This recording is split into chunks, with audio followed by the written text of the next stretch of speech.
প্রিয় দর্শক, আপনাদের সবাইকে স্বাগত জানাচ্ছি আজকের স্পোর্টস ডেইলিতে। সাথে রয়েছে আমি রাইসুল ইসলাম। জাতীয় গণমাধ্যমগুলোর খেলার শিরোনাম নিয়ে সাজানো আমাদের স্পোর্টস ডেইলি চলুন শুরু করা যাক।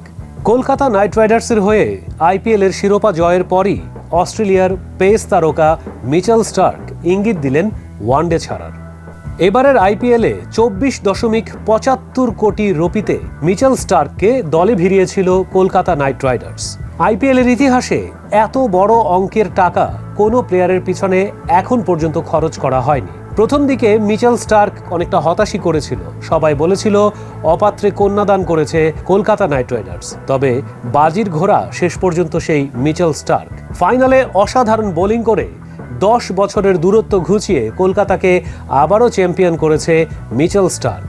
তবে জয়ের পরপরই তিনি ইঙ্গিত দিয়েছেন ওয়ানডে ক্রিকেট থেকে অবসর নেয়ার। মূলত ক্রিকেটের ছোট ভার্সনে আরও বেশ কিছুদিন খেলা চালিয়ে যাওয়া এবং বিভিন্ন ফ্র্যাঞ্চাইজি লিগের বড় বড় অফারগুলির জন্যই মূলত তিনি এমন সিদ্ধান্ত নিয়েছেন বলে খবরে প্রকাশ। স্টার্ক চাইছেন তার ক্রিকেটীয় কেরিয়ার আর একটু লম্বা করতে, আর এ কারণেই এবার ওয়ানডে থেকে অবসরের ইঙ্গিত দিলেন এই পেস তারকা। শিরোনামে এসেছে জাতীয় সাঁতার প্রতিযোগিতা। সাইফ পাওয়ারটেক 36তম জাতীয় সাঁতার প্রতিযোগিতায় 4টি রেকর্ড হয়েছে এবং গতকাল আরও 2টি রেকর্ড হয়েছে। আর 2টি রেকর্ডই গড়েছেন বিকেএসপির জুই আক্তার। মিরপুরে সৈয়দ নজরুল ইসলাম সুইমিং কমপ্লেক্সে মেয়েদের 15-17 বছরের বিভাগে 100 মিটার ব্রেস্ট স্ট্রোকে রেকর্ড গড়ে সোনা জিতেছেন জুই আক্তার। তিনি সময় নিয়েছেন 1.25.07 সেকেন্ড। এরপর বিকেলে 800 মিটার ফ্রি স্টাইলেও রেকর্ড গড়ে সোনা জিতেন জুই আক্তার। ফ্রি স্টাইলে তিনি সময় নিয়েছেন 11.04.78 সেকেন্ড। পর্তুগালের কিংবদন্তি ফুটবলার ক্রিস্টিয়ানো রোনালদো যেখানে যাচ্ছেন রেকর্ড গড়ছেন, রেকর্ড ভাঙছেন। গতকাল রেকর্ড ভেঙে নতুন রেকর্ড গড়েছেন ক্রিস্টিয়ানো রোনালদো। সৌদি প্রো লিগে ঘটেছে এই ঘটনা। রেকর্ড ভেঙে তিনি বলেছেন, আমি কখনো রেকর্ডের পেছনে ছুটি না, রেকর্ড আমার পেছনে ছোটে। সৌদি প্রো লিগে মৌসুমের সর্বোচ্চ গোলদাতার রেকর্ড গড়েছেন ক্রিস্টিয়ানো রোনালদো। রেকর্ড গড়ার জন্য তার প্রয়োজন ছিল মাত্র 2টি গোল। কাল আল ইত্তিহাদের বিপক্ষে এই কাজটাই করেছেন ক্রিস্টিয়ানো রোনালদো।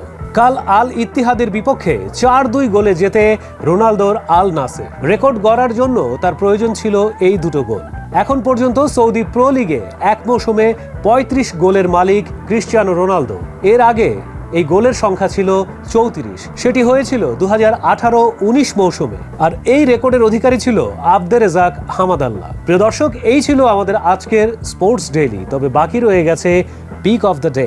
কথায় বলে, নাচতে না জানলে উঠান বাঁকা। আর এই বাঁকা উঠোনের দায় দিয়ে নিজেদেরকে দায় মুক্ত করতে চাইল বাংলাদেশ ক্রিকেট দলের ক্যাপ্টেন নাজমুল হোসেন শান্ত। পুচকে যুক্তরাষ্ট্রের সঙ্গে সিরিজ হেরে কুলোমান আগেই ডুবিয়েছে। এবার শুরু বিশ্বকাপের প্রস্তুতি। টি-20 বিশ্বকাপকে সামনে রেখে আজ আবার সেই যুক্তরাষ্ট্রের সঙ্গেই প্রস্তুতি ম্যাচ খেলতে নামবে বাংলাদেশ। ম্যাচ পূর্ব সংবাদ সম্মেলনে নাজমুল হোসেন শান্ত জানালেন সেই বাঁকা উঠোনের কথা। তিনি বললেন, বাংলাদেশ খুব কম সময়ে নাকি ভালো উইকেটে খেলে।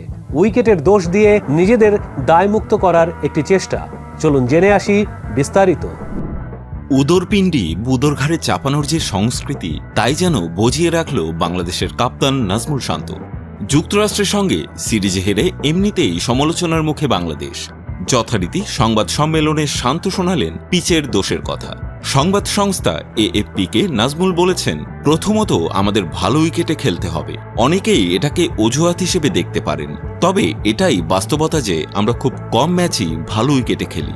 যুক্তরাষ্ট্রের কাছে সিরিজ হারার পর ক্রমাগত ব্যাটিং ব্যর্থতা নিয়ে নাজমুল উইকেটকেই দায়ী করেছিলেন। অথচ এই একই উইকেটে যুক্তরাষ্ট্র কিভাবে ভালো খেলছে তার কোনো ব্যাখ্যা নেই শান্তর মুখে। বিদেশি সংবাদ সংস্থাকে শান্ত যাই বলুক না কেন, দেশের চিত্র কিন্তু ভিন্ন। বিসিবি থেকে বারবার বলা হয়েছে ক্রিকেটারদের চাওয়া অনুযায়ী পিচ তৈরি করা হয়। তাহলে কে সত্য? নিজেদের ব্যর্থতাকে বারবার পাশ কাটিয়ে বাংলাদেশ কি আসলে বেশি দূর যেতে পারবে? বিশ্বকাপে কঠিন গ্রুপে বাংলাদেশ। তাদের খেলতে হবে দক্ষিণ আফ্রিকা, শ্রীলঙ্কা, নেপাল ও নেদারল্যান্ডসের সঙ্গে। পরের পর্বে এখান থেকে যাবে 2টো দল, অর্থাৎ শ্রীলঙ্কা কিংবা দক্ষিণ আফ্রিকাকে টপকে পরের পর্বে যেতে হবে বাংলাদেশকে। ধীরগতির উইকেটে খেলার ছাপ আছে বাংলাদেশের ব্যাটসম্যানদের স্ট্রাইক রেটেও। দলের মূল ব্যাটসম্যানদের মধ্যে একমাত্র তাওহিদ হৃদয়ের স্ট্রাইক রেট 130-এর বেশি, 131.59। নাজমুল বলেছেন, দ্রুতই সব পরিবর্তন সম্ভব নয়। 6 মাসের মধ্যে সবকিছু বদলে ফেলা কঠিন।